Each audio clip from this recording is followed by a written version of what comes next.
welcome to the Week in Advance. How you doing tonight, Christopher? Really great. How are things there in La La Land, David? Very la-la-ly. Just going with the motions, going with the flow, living life, just enjoying life, too. That's wonderful. And I see you're wearing a new trinket there, so is that in association with the advance of Mercury into Gemini, getting a little glam to wear? Maybe one thing about Geminis is they love their trinkets. They like to get their hands on things. They like to put their hands in a bunch of jewelry, and they like the way that it's shiny too. This actually is kind of cool. I got this today. It's a wheel with all the astrology signs on it.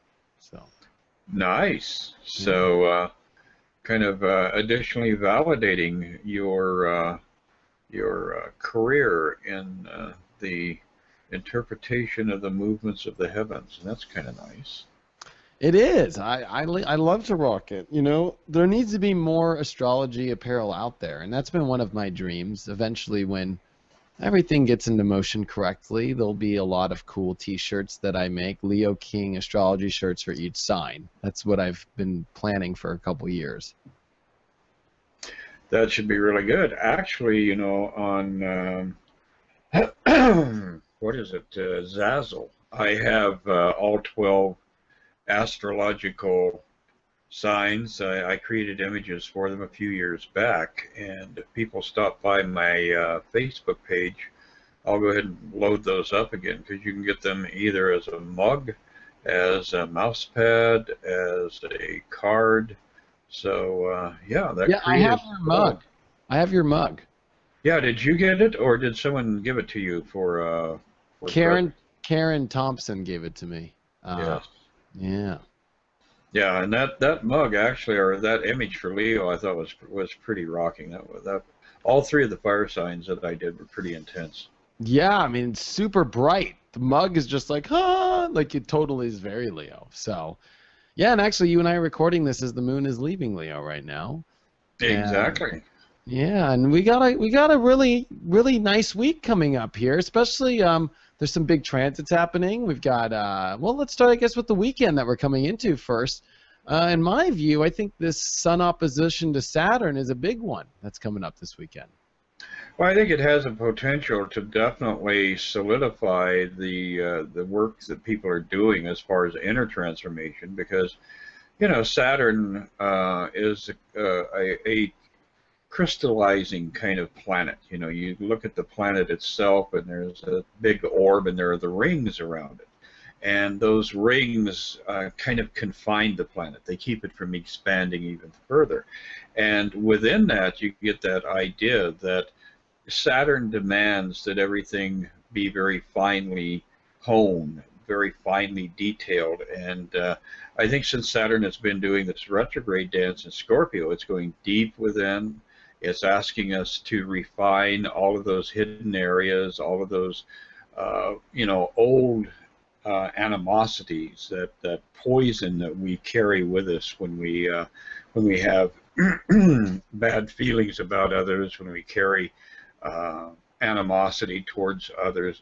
So that stinger of Scorpio and that refining edge of Saturn are both highlighted right now as the Sun opposes it and throws a power burst in that direction. So I think over the weekend, it's a good weekend to call up people that you still haven't forgiven and say, I want to clear the deck here. I want to get rid of this old bond of animosity, anger, hatred, whatever. Yeah, it's I think very important, as Saturn, like you said, has all those characteristics, and it's very opposite of the Sun. The Sun and Saturn are very different. The Sun is the hottest and Saturn's the coldest. But I think it's important to have both these aspects, because when you bring them together, there's a lot of things that we're trying to lift off in Taurus, whether it's manifesting or creating something or just living in a better life.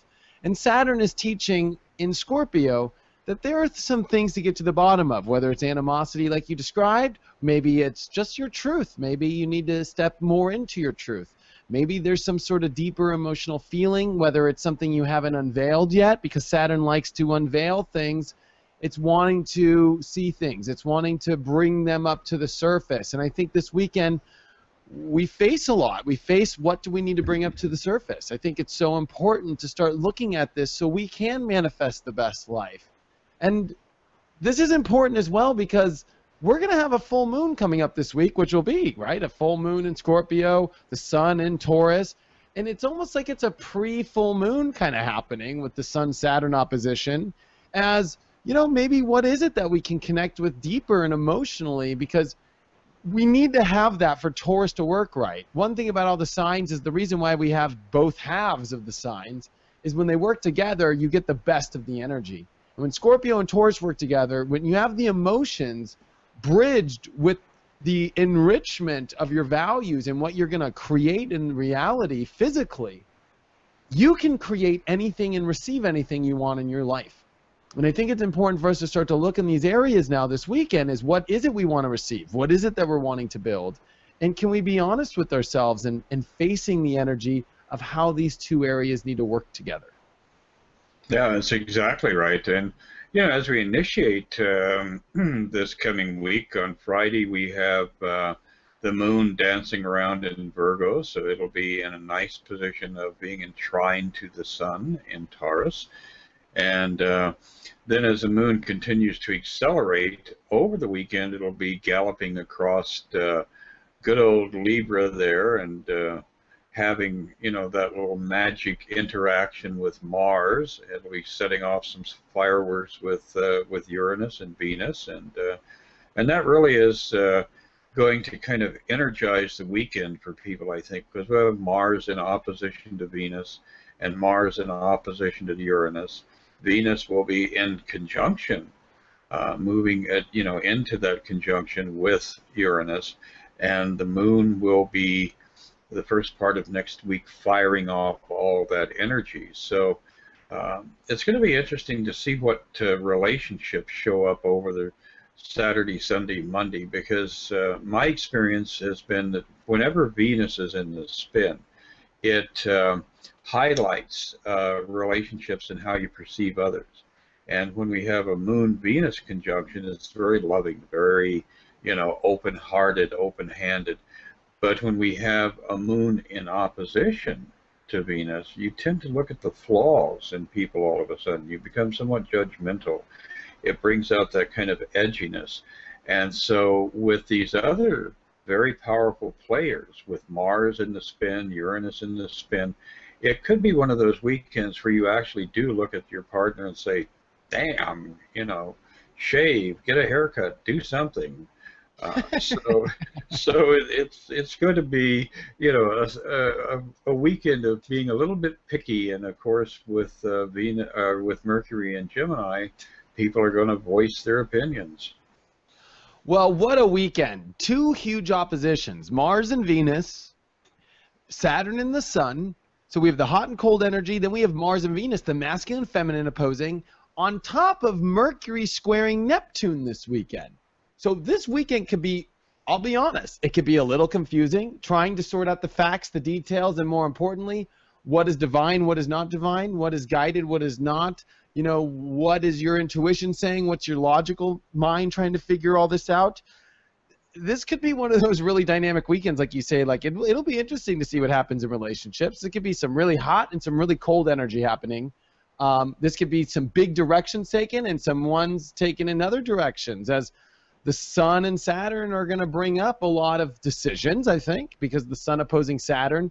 You know, we can't go build without Saturn, that big decision maker, that big worker, that big planner, saying, well, what are we going to do? Like, Saturn wants to bring that earthly energy, even though it's in Scorpio, it wants to bring an earthly energy into the paradigm of commitments. You know, Scorpio to me is where you commit. And here then is Mars opposing the moon, and or Mars opposing Venus, while the moon triggers it all. So we're going to be emotional about this area of what actions to take. Mars is retrograde, not moving much, and that judgment energy you talked about even is, I think, tenfold in Libra, right? So this could be us really doing some really powerful stuff. I'll be honest, I think that what you talk about, get a shave or get a haircut or put some pants on, could actually just be a trigger point, which could go into much deeper aspects that could blow your mind, especially when Mercury is squaring Neptune. I think we need to learn to be compassionate in what we say and not forget about that, because Neptune and Pisces is going to remind Mercury and Gemini, like, don't forget about compassion. Don't forget about maybe letting go of some things or going with the flow. But Mercury's not going to want that. It's going to be scanning the surface. It's going to see a lot of the facts. It's going to want to let it out. It's going to want to say something, especially as Mercury trines the moon. Oh, I guarantee you there's going to be a lot of things said this weekend. And especially because we're coming out of a huge cardinal cross and big eclipses. And, you know, we've been through so much. Maybe it's finally at this point where we start to figure out what this all has been meaning and what we need to do about it. That's exactly right. And one of the things that I find kind of calming after we've been going through all this turmoil and these tumultuous situations with these squares and crosses that have been going on with these very, very slow-moving outer planets, you know, we look to the inner planets, Mars, Mercury, Venus, the moon, and the Earth. You also have to look at the Earth in your own personal chart, which is on the opposite side of the sun. And you get a sense of the temporary, ephemeral nature of life, day-to-day change. There's always transition. And we're really going to see that change continue to, what's the word for it, to become more visceral. I think that now that these heavy, heavy aspects are breaking up, the slow planets are releasing this death grip that they had on each other. Now we're going to see a much lighter kind of vibration going on in society. We're going to see more of a playful energy. And, you know, this is hitting at exactly the right time of year in association with, you know, the advance of spring with flowers in bloom, that sort of thing. And of course it's that time of year when a lot of animals are rutting, so there is that you know, that old theme of love being in the air. So this could be a big weekend for young lovers and old lovers and people who haven't been lovers for a long time but find somebody new entering into their lives. Very, very great look at that, especially because Venus does start to come close to Uranus this weekend. It starts to square Pluto, so it's almost setting us up for something too. Like, this could also be the setup where maybe you don't agree on a relationship, but maybe that makeout starts to put you in that new position of, wow, look at where this can go. And I think the part of the lesson this weekend is to learn to find some sort of balance, because the moon will be through Libra. We're going to also have all this energy as, like, you know, there's all these kind of intense actions happening. So finding your balance, I think, is important. And I think, like, maintaining also some sort of allowing to go with the flow, I think, is important, as well, as Mercury does square Neptune this weekend. And so, you know, to try and make sense of everything might actually be a little difficult, even though, or we could be misguided. I always think Mercury square Neptune is, like, completely off the mark with what you're logically thinking. Like, so be careful though too, because I think we need to watch our actions this weekend. We need to watch what we say, you know, on the negative end. The positive end is, man, this can take you in a Disneyland kind of feeling. It absolutely can. And you know, as it continues to intensify, like you said, we've got that square going on between Mercury and Neptune. And you know, my experience has been, when you have those kind of edgy energies, especially with Neptune in the spin, I tend to pay attention to what's going on around me, because I have noticed that that Neptunian energy is bringing things from the void, bringing things from that veiled region. And so you may be hearing some sort of personal truth, something that you can apply to yourself in a profoundly personal way, being uttered by somebody that you wouldn't expect to say these things to you, or you know, would normally not overhear these things being said, like with somebody across the room who's, you know, at a dinner party or something, And so it does have a serendipitous nature to it, and it does have a very deep intensity. And if you are willing to be receptive to the idea that some deeper truth is ready to arrive in the the arena of your life, then this is an ideal weekend to experience that. You know, I brought up in the horoscopes, it's like stop putting perfume on like a dead energy, like and covering up the stench. Like you know, I think that's what Saturn and Scorpio is trying to bring to this Taurus energy is, you know, there's some sort of truth that might be so hidden in places that we might want to be beautifying so much, you know. And I think you're right. This weekend is a turning point in many directions for many areas in relationships, many areas in our personal life of what we're creating and manifesting as the truth's there. It could be a nice shock to our system because as we advance in the week, we're getting ready for a big full moon, which is going to be highlighting more of this truth. So I think it was really good that you brought that up again because I think that really if we look at this full moon coming up here on Wednesday night, it's because most of this week, I mean, it's kind of a nice week, but I think it all is leading towards Wednesday. When this full moon hits, this one's going to be a big one because it's going to be near Saturn, you know, where there's some sort of serious emotion to this truth as the sun in Taurus wants to manifest and wants to build this great life, but we got to really be doing the work. And I think that the moon highlights this in this full moon. On top of that, Venus is on Uranus squaring Pluto and actually kind of starting its square to Mars, just coming off an opposition to, I mean, off the opposition to Mars. I mean, this is really about manifesting and the truth. And it's funny with relationships, even though the weekend can bring some exciting things, I think the full moon can kind of hammer things out really intensely because Venus is in the middle of all this crazy energy.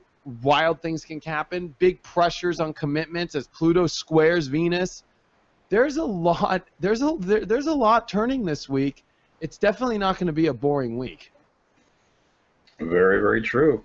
And whenever we have a full moon, we have the two elements at extremis. So you've got the sun and the moon at the most separate points during a 28-day cycle. And looking at that with the Earth positioned in between, that really is a reflection of how we are experiencing this activity in the heavens. This is going to be a full moon where we are really very conscious of the fact that the conscious mind and the subconscious mind have this gulf in between them. And we are surviving in that gulf. We are participating in the greater life around us in that gulf.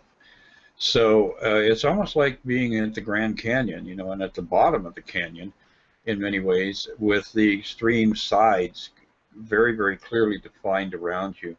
And Scorpio full moon is always, from what I have observed, most of the astrologers, most of the pundits who follow the activities of the heavenly bodies really look at this particular full moon as being the most intense of all the full moons, because you do have that grindingly heavy, massive attachment to the physical reality in Taurus, and then you have that extreme purging, because if you look at Scorpio, it's ruled by Pluto, and you've got that Plutonian energy, and then having Saturn in there is again an energy that is very forceful and very demanding. It's a taskmaster.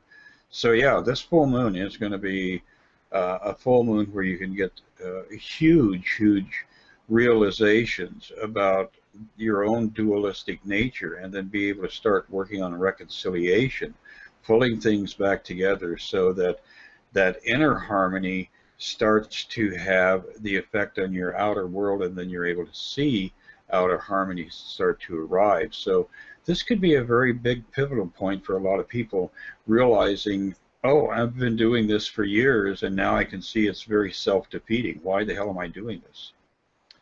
Yeah, because it's going to unveil it all, and maybe it might be difficult. The full moon's on Saturn. So it's gonna really pull on Saturn really hard too. And Saturn is in retrograde, where it's covering where we were, especially around the holidays, which is kind of interesting. This is where Saturn was around the holidays, 19 degrees, kind of coming backwards here. So there's a lot of energy that we're in review, and whether we're making the right commitments in our life, the right connections, the right deeper things. And that's the one kind of difficult aspect of an opposition is, you got to look at this other side. And in Taurus, we want to have the greatest energy. But Scorpio, it's going to always bring up something that shows maybe why it is or why it isn't. And maybe it's not easy to see the truth sometimes. The truth is very raw in Scorpio. But the positive is, once you see it and you know it, it's nothing but up from there. And I think that this is a place where it comes nothing but up from here after this full moon, because Mars comes direct within pretty much almost a week after this full moon. The astrology just starts to really open up really nicely in our futures. So I think we've been through a lot, and this is that culmination point of really a great place for awareness, like you brought up, of what we're manifesting right and wrong, what we need to do in our relationships. I think this is one of the last big major relationship transits that we're going to see for a little bit here. Because I think Venus coming on Uranus this week is going to really shock things, shocking things, powerful things. And with all these oppositions and trigger points happening, this could be some really powerful things that, could really blow us away. I think that some of this is going to catch a lot of people off guard, what's coming. Well, and there's going to be a real strong healing aspect to this full moon also, which is very interesting, because we've got Jupiter in Cancer in exact trine to Chiron in Pisces. But on the greater scale, we've got this grand trine going on by sign, because we've got the intensity of Jupiter in Cancer pulling the energy of Neptune and Chiron in Pisces and depositing it in the moon and Saturn in Scorpio. So, a trine does open up a lot of possibilities for accessing areas and for regions that we haven't been able to access within ourselves or within the prevailing environment that we're participating in. So this definitely is the type of energy that is edgy, demanding. It can really clarify things for you, but most importantly, on the deepest level, it can heal you. Yeah, there's a lot of healings, and part of Chiron in Pisces is to make sure you learn to go with the flow, that you learn to trust with spirit, and more importantly, that you can listen to the signs. That maybe the signs have been trying to be very clear. I said in my horoscopes this week that Chiron in Pisces with this trine to Jupiter is making sure that you're okay with the hand that the universe has given you. One thing about Chiron and Pisces is to accept that the river flows us into certain directions for a reason, and to allow those reasons to happen. Maybe you've been trying to control things so much that finally it reaches a place where it's like, okay, I need to quit this, because my control is definitely not bringing me in the right placements. Because Taurus, Scorpio, very fixed signs and energy, really demanding as well, very intense. And also, even though that all the cardinal signs aren't very, hold on to it, they're very pushy, like let's get things going. So there's a lot of pushy energy around. There's a lot of let's get it energy around. Not much mutable energy, except Mercury and Neptune, which kind of maybe make everything really confusing. And I think a lot of questions. And the kicker of everything that's happening this week is Mars is stuck waiting to go direct at a very slow and stop position in Libra, already a sign that weighs it out. So the actions we take and the courage to go through it all and so forth could really be frustrating. It could get a little weird. And then the follow through, I think, with certain things might be more difficult than usual with that Mars kind of stationary direction, Well, I think that this is going to ultimately kick off a lot of people who have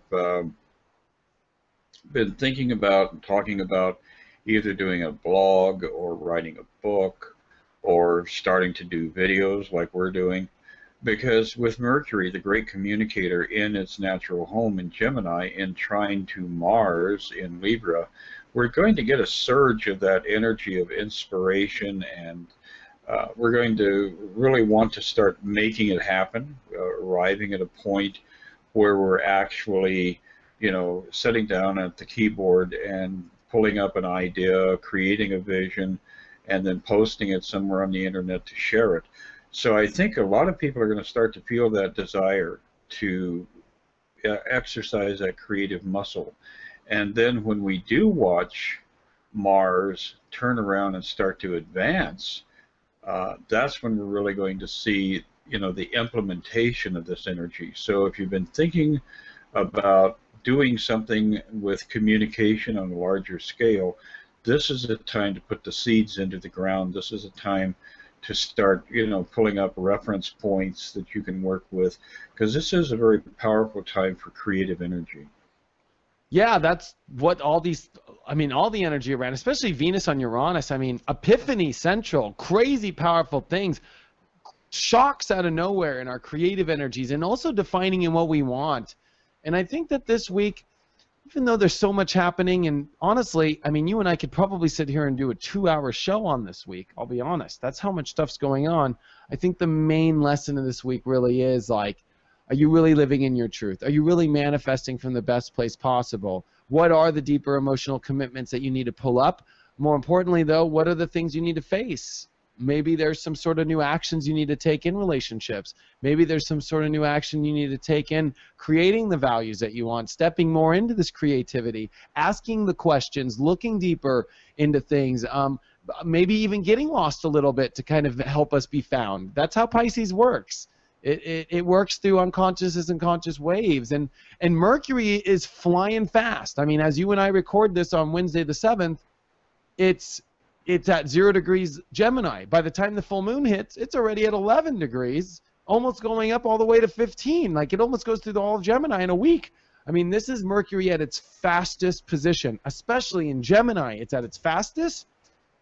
A lot of questions and a lot of conversations are going to happen this week, more than usual. More than usual. And that might sound crazy because it feels like maybe you've already had so many. This is really nudging those conversations to be had with all this energy coming. And really, it's Mercury, probably the most powerful planet of the week, and the moon, which are going to be our emotions, which are going to be our mind. These two planets, I think, are really powerful. And these engage into lots of conversations. These engage into a lot of feelings. These engage into deeper conversations that we might have been afraid to have been talking about, because that's one thing about Taurus. It doesn't want to ruin the nice picnic. Like, Taurus does not want to ruin the picnic. I'll tell her I'm going to break up with her once the sun goes down and we're in the car. That's Taurus energy. It doesn't want to ruin the moment with, it smells so good and she looks so beautiful right now. I don't want to tell her right now. So that kind of could be a good way to describe the energy that comes, is like we might have been waiting to the last second, and this is that moment when we can finally bring up the truth and bring everything up and face all the stuff we have to. Yes, and blurt it out, and hopefully have no regrets. But within the midst of all this magical spin, I had a friend who dropped by over the weekend. We went out for lunch, and he brought me back a trinket from Israel, from Jerusalem, and this is a hummus. Now, this is something that I appreciate having received, because this full moon coming up on Wednesday is something where you want to have a hummus around, just to protect you from the evil eye. So, having said that, in a tongue-in-cheek fashion, because the evil eye really is nothing to worry about, I suppose we should take a look at the cards. Yeah, and I'll show you what I keep. I keep a lion with me at all times. So. Oh. Well, and you've got the other lion sleeping over on the couch, I assume, where he usually is perched. I do, and so that's what I keep around with me. But your trinket, I think, is amazing. It's so beautiful. It's so funny. You and I both got new trinkets in the same week. That's how connected you and I are.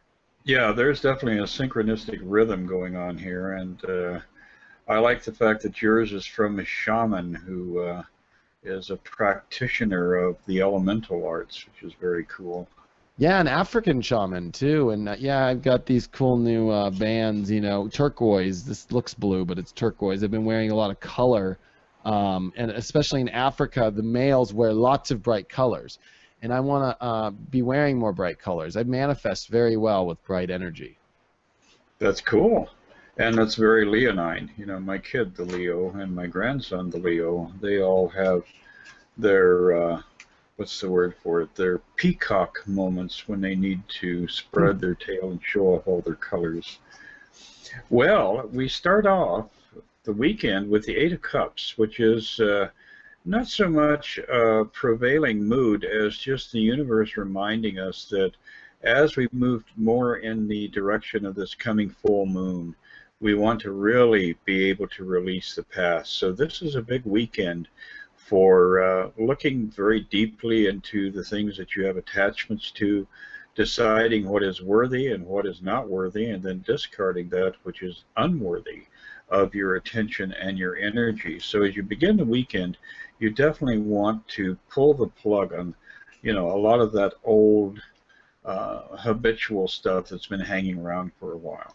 Then, as Saturday, Sunday, and Monday arrive, we have the Ace of Cups, and this is, you know, all that loving energy we were talking about, the potential for an intense realization that you are loved and that you are, you know, in love with others, and that's that Venus-Uranus interaction. So it can be a very rewarding weekend emotionally for everybody, according to, you know, your own temperament. You have to be willing to open your heart and open your consciousness. We start off next week with a lot of activity. We have the Five of Rods, and I would associate this with that accelerated energy as Mercury continues to progress into Gemini. You may find that communication speeds up. You may find that, you know, if you haven't paid the parking tickets, they may show up and tow your car. It's that kind of energy where, you know, things are really, really speeding up, and communication is a key to being able to handle it.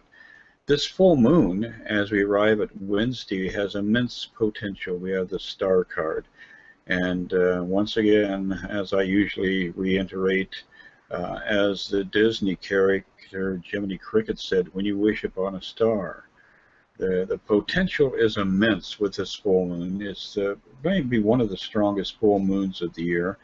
And I think that it can leave us in a very transcendental state of consciousness. We can take that, you know, huge step to a higher plateau. We can experience a different level of, you know, enrichment, fulfillment, and then, you know, when we finally finish off the journey, we have the Moon card. And I think this full moon is going to bring a lot of realizations to the surface. You may not notice them until Thursday, Friday, Saturday of next week, but it is one of those full moons that is very bright, and it's going to penetrate very deeply into those darkened areas within your own consciousness, the Scorpio regions where Saturn resides. So very interesting week, a very exciting week with a lot of potential for deep healing, profound healing.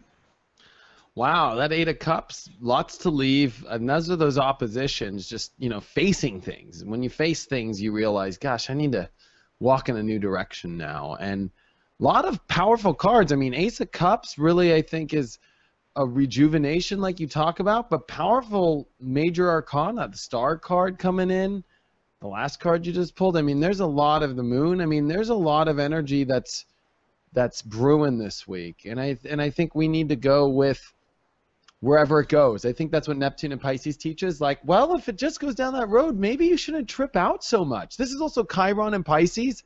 I have to do this to a lot of people lately in more of my friend world. Like, there's a reason why these things are happening in your life. So trust that they're happening for a reason instead of trying to grip. And I love how you brought up Jiminy Cricket. You know, Pinocchio is one of my favorite Disney movies because Geppetto is out there making these real boys, trying to make a real boy. And I think we all need to, with Taurus and Scorpio, make things real and not fake, you know? And that's what this is Jiminy Cricket kind of leads the way towards all you have to do is wish upon that star, you know, and maybe you need to trust that the universe is doing weird things to get you there, but are you allowing it to happen? Are you facing the truth, and are you gonna accept that truth? Yes, and are you going to recognize that your consciousness over the last 5 years, 10 years, 20 years, 5 incarnations, who knows how long, your consciousness is what has created the conditions that you're surrounded by. And as you begin to refine and redirect your consciousness, you can definitely alter the environment you inhabit. And that's, you know, the underlying lessons that the heavenly bodies are trying to impart to us, is that realization that none of this is just happening randomly. We are not victims of life. We are, in fact, the creators of the life we experience. And once we step up and take command of our consciousness, command of our thoughts, then we create the life that we desire. Yeah, there's so much where we need to take control, and we need to take that power back. And that's what Scorpio and Taurus is about. It's about power. You know, when you have money in your pocket, you feel powerful. When you're connected with your truth and you're in it, you feel powerful. When you have somebody invest in you, you feel powerful. And that power comes from connecting with those energies correctly. And I've been talking a lot about swag too in my horoscopes. You know, your inner swag needs to find a way to come in. And this is that full moon that finds out how to do that. Very, very true.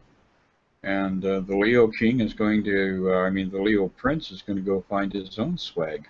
Yeah, he is. He is. He's got a lot of swag to follow off of, though, from his daddy. So, but yeah. So what an interesting week. You know, there's some part of me that still feels like, gosh, there's something missing in how to describe this week fully.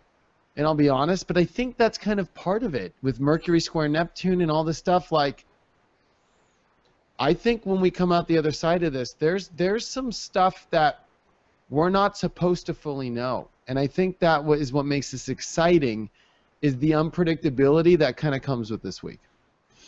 Exactly. And also, you know, as people experience things, we also appreciate the feedback. So if you glide through this coming week and you feel like you really had the insights handed to you through our videos, leave a note on our YouTube channel so that we can observe how it is becoming a part of your personal life experience. Yes, that'd be excellent. And, you know, thank you so much for watching us. And I look forward to speaking next week as we move into Gemini, actually. We're going to get ready for some Gemini energy and Mars coming direct. Yes, well, for me, it's a big event because we have, you know, I am a 29-degree Taurus ascendant, so the big energizing shift into the Gemini energy is something I always embrace and look forward to. Yes, and so do I, because I'm my moon's right there, 28 Taurus. So get to highlight my moon and get to highlight your ascendant, and really exciting times too. And I think the Gemini energy is going to be like extremely like a bang when Mars goes direct as well. So there's going to be a lot happening, and there's going to be a lot happening this week. But this stuff could really be setting us up in positions that we need to be in for when the big bang really comes in. Exactly. Well, David, it was really fun having another discussion with you, and I'm looking forward to connecting a week from now so that we can review how we rode out this full moon adventure. Same with me. It was great to talk to you again, and I'll see you next week. Sounds great. Bye. Bye.